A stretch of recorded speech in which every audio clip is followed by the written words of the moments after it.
and then come back and take measurement. Building 10. Yeah.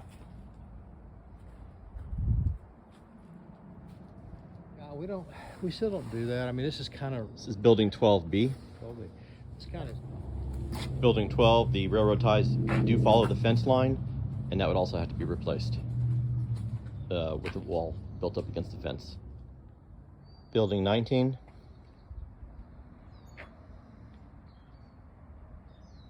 building 19, okay. Building 20. Limestone, all limestone wall. Building 21.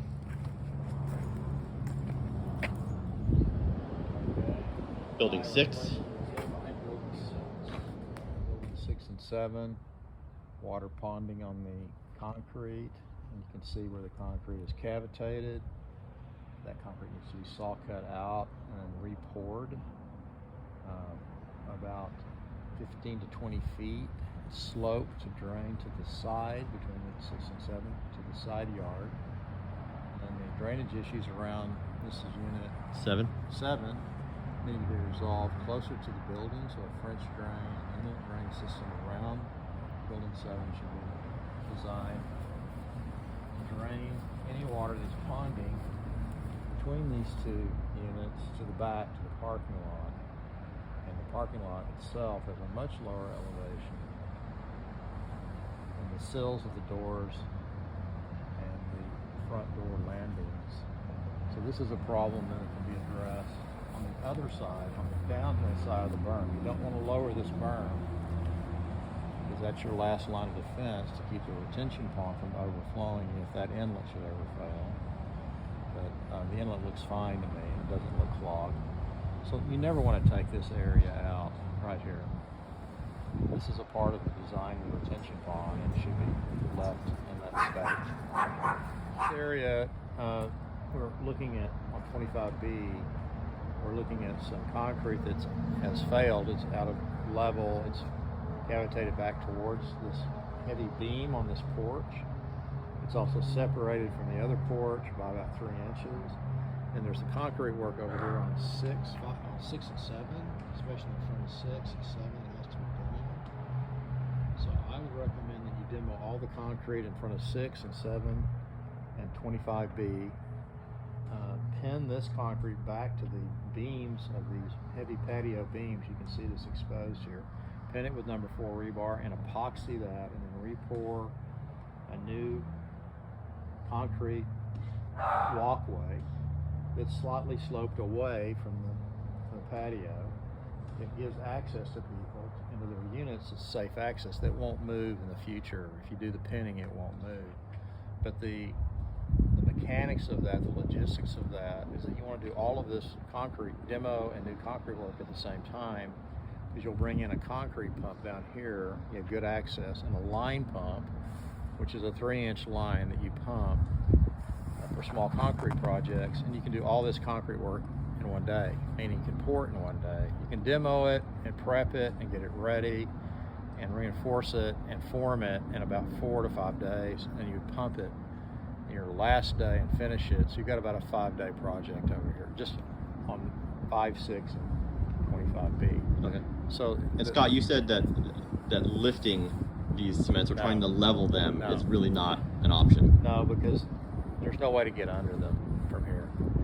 And if you try to hydro lift concrete with a flowable material, which is sand and cement, you have to get under it to lift it, and these are too far gone to try to do that, and you can't really get a warranty on that either. I mean, we give a warranty on our concrete work, and this is too far out of level to try to lift with flowable material, in my opinion.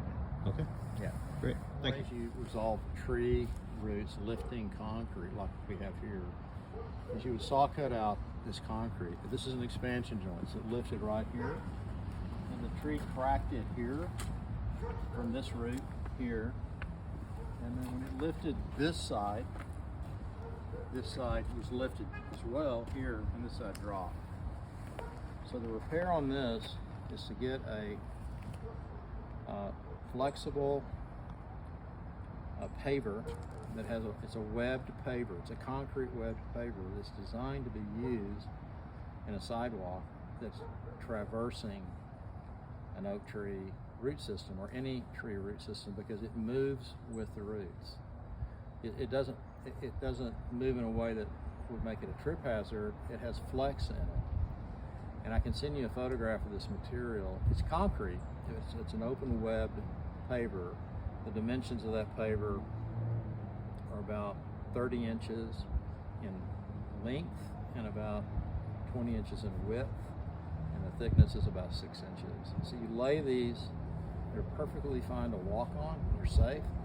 You plug it with grass, the centers of the cavity of the webs. Oh, I know what you're talking about, yeah. Or you can put gravel in it, but they flex. So when the roots are growing, they just slightly rise. They don't separate. They don't fail like this.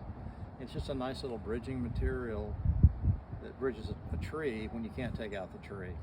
Okay. Now you can try putting concrete back like this, but you're going to have to cut that root completely out.